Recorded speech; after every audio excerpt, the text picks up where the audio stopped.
Hello friends, welcome to Entri. मैं मिर्जा एहतशाम बेग, आपका quant educator, और मैं आज आपके साथ लेकर आया हूं मेमोरी बेस्ड अरिथमेटिक क्वेश्चंस जो कि इस बार के आईबीपीएस पीओ प्रीलिम्स के एग्जाम में पूछे गए हैं। ये बात ध्यान में रखिए कि जो पैटर्न है वो लगभग लगभग वैसा ही रहा है जैसा हमने प्रिडिक्ट किया था। बस यहाँ पे आपको समझने की जरूरत है उनका मेथड क्या होगा सॉल्व करने का। बस वही चीजें मैं आपको चुटकियों में बताने जा रहा हूँ, तो ध्यान से देखिएगा इस वीडियो को और शेयर लाइक जरूर कर दीजिएगा। चलिए बढ़ते हैं आगे। जैसे आप पहला क्वेश्चन देख सकते हैं, ये सिंपल इंटरेस्ट और कंपाउंड इंटरेस्ट है। अब इसमें ध्यान से पढ़ो, इसमें क्या कह रहा है, यहाँ पे ध्यान से पढ़ो। कह रहा है a man invested a certain sum, ठीक है, a sum at a certain rate of simple interest, he got 60% more amount after 8 years. 8 साल बाद 60% ज्यादा मिले। इसका मतलब है 100% लगाया तो 160%। If he invested 9600 at the same rate of interest at simple interest, then find the total interest he would get after 4 years. चलो देखो, इसको सॉल्व करने का एक मजेदार मेथड बता रहा हूं, बहुत ध्यान से देखना। अच्छा जरा गौर से देखिए यहाँ पे। अगर हम देखें तो मानते प्रिंसिपल कितना 100%, तो अमाउंट कितना हो जाएगा 160%। तो इसका मतलब है प्रिंसिपल 5 था, अमाउंट हो गया 8। इसका मतलब है कितने सालों में हुआ, ये हुआ है आपका 8 सालों में। इसका मतलब है 8 सालों में आप 3 यूनिट बढ़े, तो इसका मतलब है 4 सालों में आप कितना बढ़े होंगे 3/2। ठीक है, बस हमारा काम बन जाएगा। देखो अगर हम 5 यूनिट को देखें तो आपने लगाया कितना प्रिंसिपल 9600। अब जरा गौर से देखिए, 9600 आपने लगाया। अब एक यूनिट क्या हो जाएगा 96 गुणे 20, यानी एक हिस्सा बराबर 96 गुणे 20। तो आपको कितना चाहिए 3/2, तो 3/2 हिस्सा लगा दो, यानी 30। 30 से गुणा करो, 3 × 18, 3 9 27, 28, यानी आपका उत्तर आया 4 साल। देखिए यहां पर आप गलती क्या करते हैं, मैं आपको बता देता हूं। आप इस चीज को देखते ही ना देखो गौर से, एग्जामिनर आपसे क्या करवाना चाह रहा है। आप मिस्टेक करो, और मिस्टेक ऐसी करो ब्लेंडर हो जाए, और आप डबल आंसर दे दो, फिर आप क्या सोचने लगो। हालांकि आपको पता चल जाता है कि गलती कहां हुई, लेकिन आपके जो 10 से 20 सेकंड का समय है वो गया। ठीक है, तो ये मैं दोनों चीजें आपको बता के चल रहा हूं, आपकी मर्जी है। आप amount is equal to P1 plus RT/100 लगाना हो लगा सकते हो, वहां से जो निकालना हो निकाल सकते हो। ना रेट निकालना था हमें, ना कुछ निकालना था हमें, सिर्फ क्या निकालना था इंटरेस्ट। तो हमने रेशियो में कन्वर्ट किया, आसानी से बन गया। ये बात बहुत ध्यान से समझनी है, इसीलिए ये 20 सेकंड का सवाल था। ठीक है, अगला सवाल देखिए। अब इस सवाल में भी आप फंसेंगे कैसे, देखो अगर मैं सिंपल तरीके से लिख दूं, मैं आपकी गलती भी उभार रहा हूं यहाँ पे, बहुत ध्यान से देखिएगा। कह रहा है A is 40% more efficient than B, तो आप तुरंत लिखोगे ए 140 और बी 100, यानी आप काटोगे, मैं काट के दिखा दे रहा हूं आपको। 7 और 5, यानी इसका मतलब बी जितनी देर में 5 काम करता है, ए उतनी देर में 7 काम करता है। Both together can complete a work in 9 whole 3/8 days.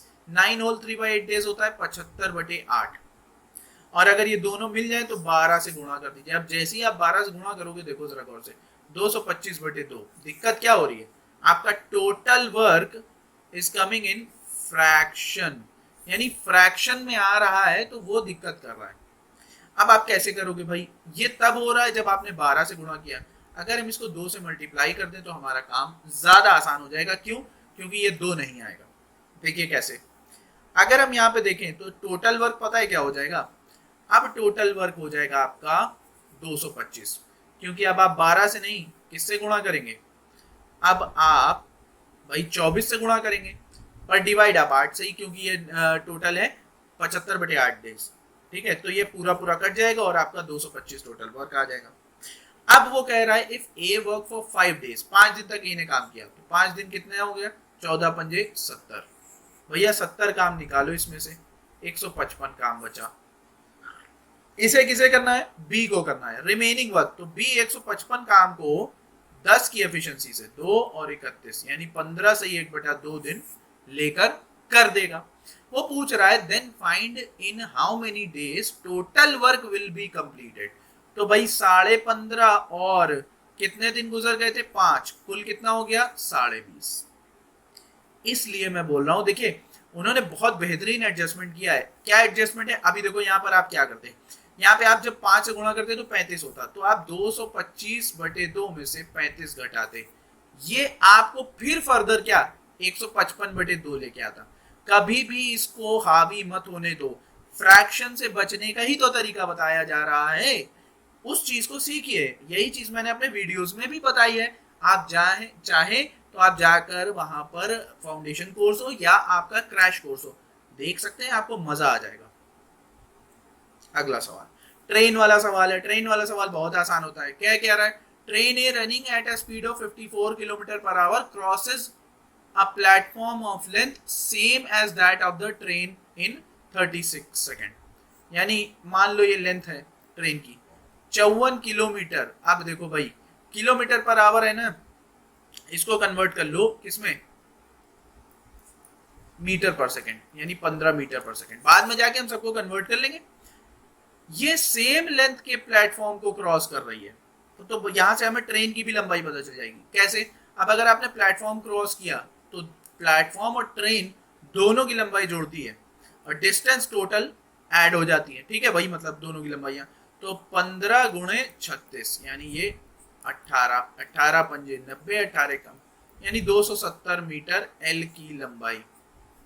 यानी ट्रेन भी 270 और प्लेटफॉर्म भी 270। अब कह रहा है train B which 230 metres long crosses the same platform in 25 second.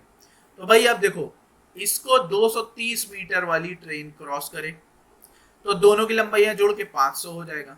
कितने सेकंड, 25, तो ये कितना हो गया 20, यानी 20 मीटर पर सेकंड। कन्वर्ट कीजिए किलोमीटर पर आवर में, 18/5, 18 चौक 72 किलोमीटर पर आवर। तो इस तरीके से सवाल को टैकल करना है, ये बात ध्यान में रखना है। ऑलराइट, आई होप आप सभी को ये समझ में आ रहा होगा। इस सवाल को देखिए, ये सवाल थोड़ा सा ट्रिकी और फंसाने वाला है। अच्छा सवाल मुझे लगा ये एज का। जनरली एज के अच्छे सवाल नहीं बनते हैं, लेकिन हाँ ये इसमें है। तो देखो 4 ईयर्स अगो, यहाँ पे ध्यान रखना 4 ईयर अगो है, क्या है, ए और बी की एज का रेशियो 3 और 4। Average of present age of ABC, तो भाई प्रेजेंट एबीसी का मतलब टोटल एबीसी 78 के बराबर, क्योंकि आपका एवरेज है 26, तो 26 को मल्टीप्लाई करोगे 3 से हो जाएगा 78। C is 11 years younger than B, C is 11 years younger than B, present में है, बहुत ध्यान से समझना। अच्छा एक मिनट, प्रेजेंट हो या पास्ट हो, बात तो वही होती है। अच्छा आप यहाँ पर देखो, ये भाई साहब जो हैं ये प्रेजेंट से 4 साल पहले हैं, 3 और 4, यानी 3x 4x, तो इसका मतलब है ये 4 साल आगे आने चाहिए, तब प्रेजेंट में आएंगे, है ना। और यहां पर अगर हमने देखा तो 3x + 4, 4x + 4, ये आपकी प्रेजेंट की कन्वर्ट हो गई। अब ये कन्वर्जन हो गया प्रेजेंट का, ठीक, प्रेजेंट का कन्वर्जन हो गया। अब वो क्या रहा है, बहुत ध्यान से देखिए। अब वो कह रहा है, तो हमने यहाँ पे रखा 3, ये हो जाएगा 7x + 8, भाई ए बी की प्रेजेंट एज। अब यहाँ पे कह रहा है सी बी से छोटा है, तो बी सी से बड़ा होगा 11 साल। अब बी की एज आप देखिए यहाँ पे कितनी थी, बी की प्रेजेंट एज कितनी थी, 4x + 4 - c = 11, तो c बराबर क्या हो जाएगा 4x - 7, तो आपने 4x - 7 रखा = 78, यानी आपका 11x = 77 हो जाएगा। देखो 11 के टर्म में मिल भी गया, x की वैल्यू जहां मिली आपका काम बन गया। देखा, अच्छा सवाल था ये, मुझे अच्छा सवाल लगा। यहाँ पे क्या कह रहा है, what is the present age of B. अब देखो बी की प्रेजेंट एज क्या होगी, बी की प्रेजेंट एज है 4x + 4, 4 × 7 = 28 + 4 यानी कितना 32। तो एक मिनट रुक जाइए, मेरे ख्याल से कुछ, हाँ ये 32 है दिया हुआ है। ओके, जल्दी मैंने देखा, तो डी वाला आपका ऑप्शन, ठीक है। I hope you have enjoyed this question. इस सवाल को देखिए, बहुत मजेदार सवाल है। कैसे करेंगे भाई, कह रहा है a man deposit 10% of his salary in PF. तो मान लो उसकी 100% सैलरी, 10% उन्होंने पीएफ में, ये चार्ट बनाना सभी को आता होगा। बचा कितना 90। अब वो कह रहा है 90 का 60%, क्यों, क्योंकि सॉरी 90 का 30%, ही सेव्स 30% ऑफ द रिमेनिंग। तो ये भैया 30% ऑफ द रिमेनिंग सेव किया, तो 70% ऑफ द रिमेनिंग बचा। यानी इसको हम बोलेंगे कि अब हम इसको लिख भी देते हैं। 70% इसका कितना होगा भाई? 63। ठीक है, 100 लेके चलो, 100 का 90, 90 से 63। अब उसके बाद कहता है कि the ratio of expense on medicine and groceries, किस रेशियो में? 3:4, मेडिसिन एंड ग्रोसरीज, यानी 7 बराबर 63, तो 1 बराबर 9, तो 3 बराबर 27, 4 बराबर 36। देखते जाइए, तो इसका मतलब है यहाँ पे ग्रोसरीज आपका 36 और medicine 27। If his expense on the medicine was 2700, भैया लो मिल गया 2700, यानी 100, यानी एक रेशियो 100 के बराबर, तो भैया 100 रेशियो 10,000 के बराबर। आपका जो रकम थी वो 10,000 थी। इस तरीके के सवाल आए थे, मुझे नहीं लगता आपको कोई दिक्कत हुई होगी, कर लिया होगा आपने आसानी से। ऑलराइट, चलो ये क्या कह रहा है? कह रहा है in a mixture of milk and water the proportion of milk by weight is 60%। भैया ये एक मिक्सचर है, ठीक, इसमें मिल्क है 60%, वाटर है 40%, होगा कि नहीं होगा? तो 3:2 का ही रेशियो तो बनेगा।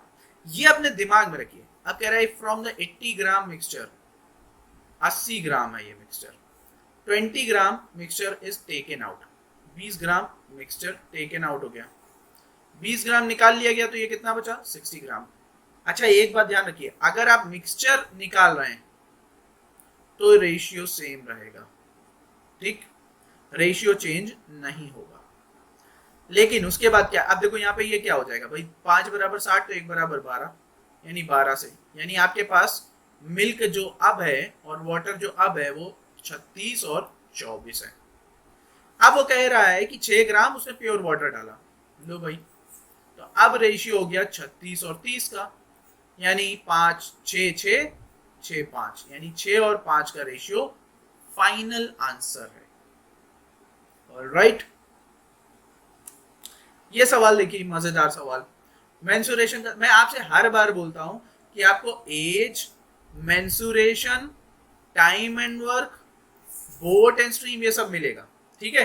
मैंने कुछ सवाल उठाए हैं, ये बात ध्यान में रखिए। A sphere is melted and molded into a cylinder, यानी एक गोला था, उसे सिलेंडर में मोल्ड कर दिया गया, ठीक। गोले का वॉल्यूम क्या सिलेंडर के वॉल्यूम के बराबर नहीं होगा? बिल्कुल होगा, यानी 4/3 पाई आर क्यूब। अब वो एक और चीज बोल रहा है, if the radius of both sides solids is equal, यानी इसका मतलब है इसकी भी रेडियस इक्वल है, तो पाई आर स्क्वायर एच, पर हाइट अलग है, तो देखो पाई पाई किस्सा खत्म, आर स्क्वायर एक आर, ठीक। तो यहाँ पे आर और एच का जो रेशियो बना वो 3 और 4 का बनेगा।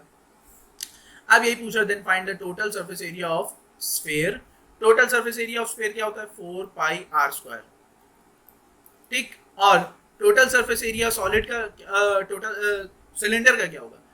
2 पाई आर, आर कितना है? 3, और आर प्लस एच यानी 7, यानी ये 2 पाई 2, यानी यहाँ पर सॉरी ये 3 था ना, 3 है, सॉरी 3 है, तो ये हो जाएगा 2 गुणे 9 और 3 गुणे 7, तो 3 3 गया, यानी 6 और 7 का रेशियो आया।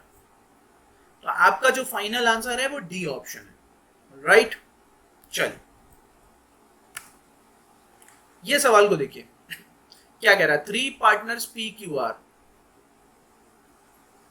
2, 5 और 7 के रेशियो में इन्वेस्ट करते हैं। At the end of 6 months P added some more amount such that, अच्छा 6 महीने बाद P ने कुछ और अमाउंट ऐड किया। सपोज करो इसने 2x लगाया था, तो सपोज करो इसने K अमाउंट ऐड किया, तो हुआ क्या कि जो उसका अमाउंट बन गया, अब भाई 2x प्लस K बन जाएगा, वो किसके इक्वल होगा? Q और R के हाफ सम के इक्वल होगा, और क्यू आर कितना है? 12x, यानी इसका मतलब है k बराबर 4x होगा, ठीक है। तो 2x, 5x, 7x, ऑलराइट।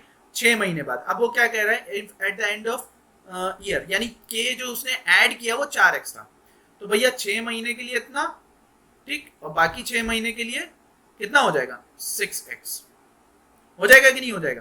तो ये पूरे 12 महीने के लिए रहेगा, ये भी 12 महीने के लिए रहेगा। अब x का किस्सा खत्म, ठीक है।